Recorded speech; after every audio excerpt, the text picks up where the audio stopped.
Hi everyone. Long time no see. Well, I mean, you might have seen me on like social media elsewhere, but long time here. It's been a while since I could film. We have been putting every free moment of our lives, Jake and I, into renovating this house. And we've had some hiccups along the way. So while we were hoping that we would be fully moved in by now, um, we've run into multiple electrical issues, and we have to get those fixed before we can do other tasks in the house, like setting up my office and other equipment that requires electricity. Because I really don't want to fry my editing PC. That would suck. But I did want to get a video in. So you are currently at my kitchen table. This is my china cabinet behind me. I know I am an old lady who has a china cabinet, but I think it's pretty, and it's not always going to have this stuff in it. Some of the stuff is going in a garage sale, and I was actually thinking I might put some of my D&D minis in here, just kind of sporadically amongst the items as a little display piece. What do you think? I think that could be fun. I think that could be fun. Like just stick them like right in there. I don't know. This is the D&D Classic Collection, Monsters S through T, by the way. I have another video on that, but I was gonna film something else, so that's why that's there. Very well, get on with it then. Speaking of things from WizKids, they sent me a new game, and I wanted to make this video because I always get asked a lot about solo games when I talk about like board games or TTRPGs, because although like gaming is primarily something you do with like other people, when it comes to like wanting to play a game, like a physical game that you have or a TTRPG, you can't always like get a group together for a game night. Like people are busy. Adults adults have commitments. We have so many commitments, and Have you been checked for ADHD? sometimes you just can't get a group together, is what I'm saying. So they sent me this. I'm under no obligation to make this video, but I do want to make it because I've played it a few times and I think it's really fun. So let's get into it. I set up a 2-camera setup here. So there's your top-down view, everybody. So the name of the game is Pathfinder Dice Conquest. It has a lot of Pathfinder art in it and some iconic Pathfinder monsters.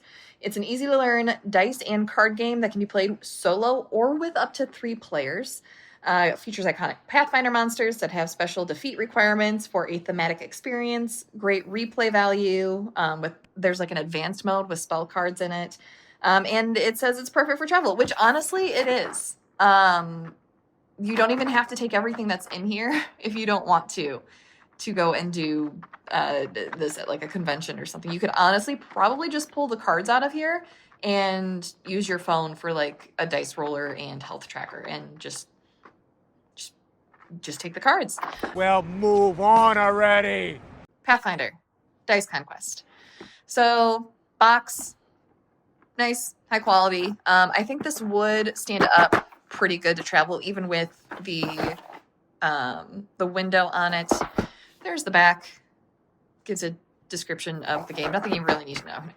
So when you open it up, you have your cards. It comes with a set of dice. You don't have to use these dice. They're just a set of polyhedral dice, kind of the Chessex style of dice. Let's get those out of here.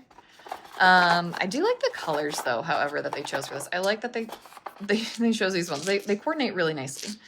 And they're easy to read. I don't know about y'all, but sometimes dice are just really hard for me to read. Even like name brand, like Chessex dice, depending on what they're inked with. Anyways, comes with this little card. I shoved one of these back in here so I could show you after I played a few rounds. But this is essentially part of the health tracker. And this is how you indicate who's supposed to go first. I don't know. These kinds of tokens feel unnecessary to me. I don't know. Maybe you just need something to take up that space on the card. So that's there. And then underneath the tray, silica packet, which I always just leave in the game boxes.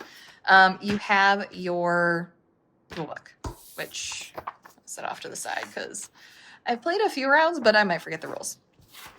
So of the cards, you will have then marked as creature, reference, hero, and then these are your health trackers. So let's take a look at those. Depending on how many players you have is how much health you are going to give yourself. This plays very similarly, in my opinion, to another game that I like called, what is it called? Hang on. I don't want to say the wrong name. Okay. It plays very similarly to this game, Kinfire Delve, which is another, like, you have a boss that you have to beat. It's a co-op game that can be played solo or separately. This has like multiple editions, and you get a different box and different heroes with each edition, but they can all be played together for group play. So similar to this, if you've played this before. However, I do think this one is a little bit more difficult depending on which hero you choose. Those ones, they kind of all play the same. Ultimately, as far as like ease of play, in my opinion. So let's pull out, here is our reference card. Ooh. Put these ones back in here. So this is essentially similar to what you see in a like a commander deck. It's giving you how to play the rounds. Good to have on hand.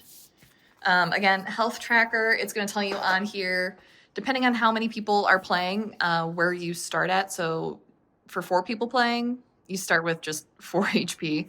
If you're playing by yourself, you start at 20. And it may seem like that's a large jump, but you do need all 20 health points.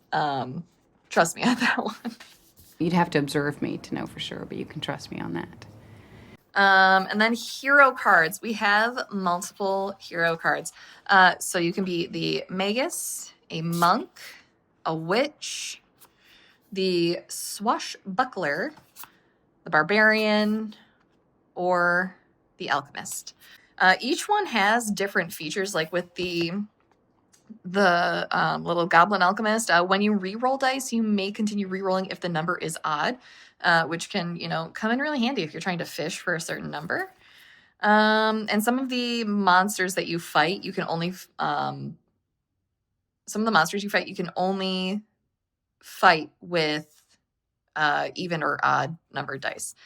So let's see. You know what? I'm gonna go with the alchemist. Let's be on brand here. Let's go with our little alchemist buddy. And then we're gonna go through here. So these are some of the bosses. Yes, there's 3 bosses. These are for the advanced play. These are the spell cards. We're not going to use these today, but they are pretty dope looking with all of their artwork. Love to see it. We're going to set those to the side. So we are going to shuffle our creatures and see. Well, we're not going to see who we get. I'll leave it as a surprise. But that is going to be our boss card. And then these are the various creatures that we're going to have to face. So let's look at this guy. So the clay effigy, only odd dice may be placed on this creature. You're going to place your dice on each creature to try and defeat them. No dice may be altered while this creature is in place. So this is going to be one of the ones that if you need to get specific dice, or you are rolling low, you're going to want to get him off the board pretty quick. And this up here is the damage that you'll take if you do not kill him. So I'm going to go ahead and shuffle these, and then we'll start playing. I decided that I needed a little more space. So let's go ahead now, and we'll do a little bit of a playthrough. I'm not going to do a full game because I don't think anyone wants to sit here and watch me play 30 minutes of this game. But if you do, let me know down in the comments if that's something you want to see. Maybe I'll do a live stream and play a couple rounds with this and just see how I do. That could be fun, right? A live stream of someone playing like a physical game. I don't know. I've done video games. I've never done pull out a solo board game before to play solo.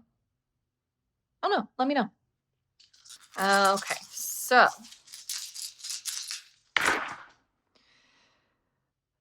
let's see. So there's our first roll. Those are the numbers that I have to work with, and I need to deal multiple cards.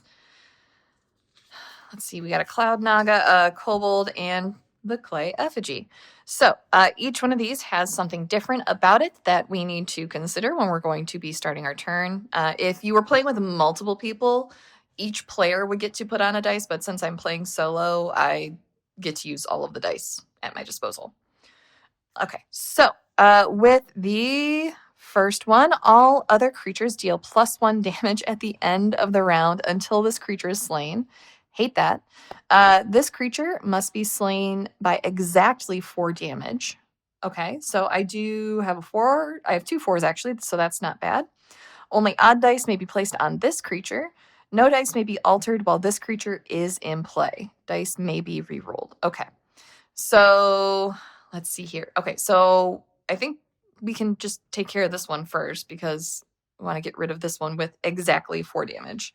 I'm not able to use my Alchemist little perk. He has this little perk at the bottom here. If I roll a 4, change this die to any number increased up to 2. So this character right here, his no dice may be altered does come into play for me because I have this feature when I'm playing the Alchemist, and all of the characters have this. If I roll a 4, I can change that die to any number and increase up to 2 other dice in the available dice area by 1. I'm not able to use that because he's still in play.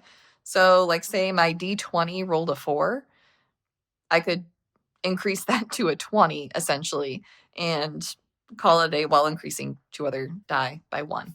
But I'm not able to do that. So the only thing that I'm left with that my character can do is to re-roll dice. Which, let's see here. I think I do want to go for this. I can only use odds, though. So I think the only odd, yeah, I only have 1 odd, so I can put a 3 on this one. And I think everything else is going to go to this one here. So what do I need? I need 19 total. So there is a 10, an 8, and I'll use the 2. So it doesn't explicitly say that I can re-roll all of these. It does say, though, however, that you can re-roll a die on your turn in the rulebook. So I am just going to assume that since I am the only one touching the dice and I am using all of the dice at my disposal, that I can just re-roll both of these instead of just choosing one and re-rolling the one that I want to use for my turn. So that's what I'm going to do. If it's wrong, WizKids, correct me in the comments. It wouldn't be the first time that I've been wrong on the internet. It's fine. Ooh, okay. So that gets me a 15 and a 9, which actually gives me, let's see. So we can put the 15 here, and you know, we can just use that 9 and take care of all of these in one go. Now, these 2 here, because they have this little tab at the bottom that is a different color, those are magic items that I get to use once I slay the creatures. So everyone's been killed. So let's see what I got. We're going to put this one into the discard over here. Basilisk's Eye. Discard at any time to cancel 1 creature attack this round. And a Scroll of Light. Discard to add +1, -1 to any die. So let's go ahead and assume that I've made it through all of the cards in the deck. Speed things along. We're fighting the boss. All right, so only even dice may be placed on this creature. If your chosen die is odd, after any reroll, you must discard it and take 1 damage. All other creatures immediately attack when a die is placed on this creature. You cannot use any critical hits when attacking this creature. So this is going to be essentially assuming that, let's say here. Let's say we have 1 and another random 1, 2. Oh, okay. So here we go. So this is our final boss battle, right? And we'll say that we're at, let's knock us down to like 8 HP at this point. Because we've probably been fighting for a while, right? We fought all of those other creatures and now we're at the end. Okay, so we have a 45, a 13, and a 12. So I think, tactically speaking, you would want to take out the other creatures before going after the big baddie, because they're going to do 1 damage to me every time I put a die on the big baddie. So let's see here. So I'm going to go ahead and let's re-roll this D4. See if I can get something higher. No, I still got a 1. But my D10 rolled a 4, so I'm going to increase that to its max, which would be 10 side. And then I can increase 2 by 1. So we'll increase this to let's increase this 8 to a 9. And we'll make this one a 6. So I can only use even, odd, even. So let's do 6, and 6 is 12. Let's see, we got a 13. So that's going to be 3, 7. That makes 10, 11. And we'll do 6 and 10 here. Now, this one's killed, so I don't have to worry about him. And I get the Staff of Arcane Magic. Discard to re-roll any available dice. And can I use anything here?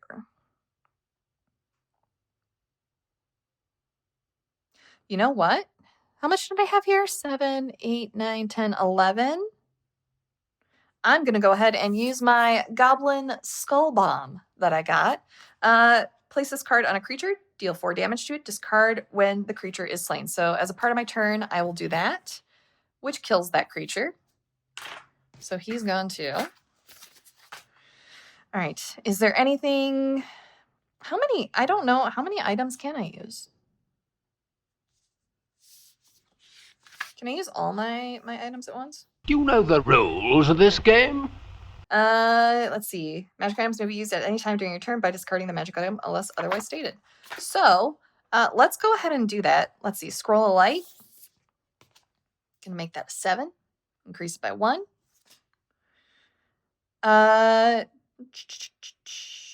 This is another +1, -1. So let's make this an 8. So we're up to 18, right? There it is. And let's see. I'm going to discard the Basilisk Eye to cancel 1 creature's attack this round. So that's my only creature. He got Uno reversed.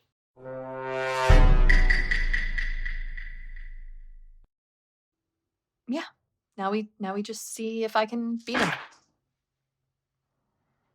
Okay. So I can only use evens. So 28 plus 18, 46. So with that 18, that's enough damage to kill him. And I don't take any further damage. Right? Okay, yeah. It'd be 46. His health is 45. So I 2-rounded the big bet. Would probably be a little bit more difficult if I wasn't just speedrunning this. But that is essentially what playthrough may be like when you go and play this. There are different features that different characters who are the heroes in this game have, like I said. And each playthrough, depending on the boss you get, is going to be a little bit different. It's going to be a little bit different depending on which opponents you're dealt. And I think it's one of those games that's just really fun and replayable. So that's it. That's how you play. I'm probably taking this with me to Gen Con. So you might see me in one of the convention hall gaming rooms with this out playing with some friends. Feel free to stop by if you do and say hi and check it out. Or go online to WizKids.com and pick up your own copy. It's available now, and it's also in your friendly local game store. If your friendly local game store stocks WizKid products, which they should. If they don't, go and request it. Because it's a fun game. So yeah, anyways, that's it. That is the video. Thank you for joining me. If you liked it, hit that thumbs up. If you didn't, why are you still here? Why are you still here? If you didn't like this, why are you still watching? Go ahead, explain yourself. I'll wait. I'll wait for you to type out your comment. Go ahead.